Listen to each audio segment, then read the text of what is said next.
இவ வந்து நேற்று ரோட்டில் கிடந்தா. ஸோ நம்ம தூக்கிட்டு வந்தோம்.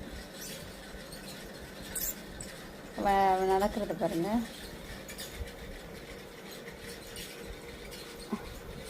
என்னடா என்னடா பட்டு? ஐயோ, ரொம்ப தூக்கி கொண்டு வந்து விட்டுட்டு போயிடுறாங்கங்க, பாவங்க.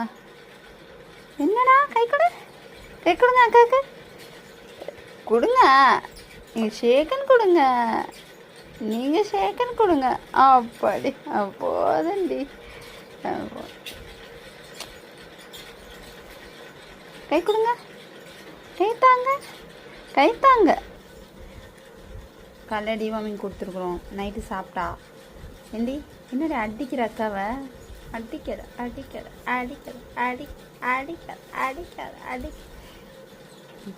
சரி போதுண்டி.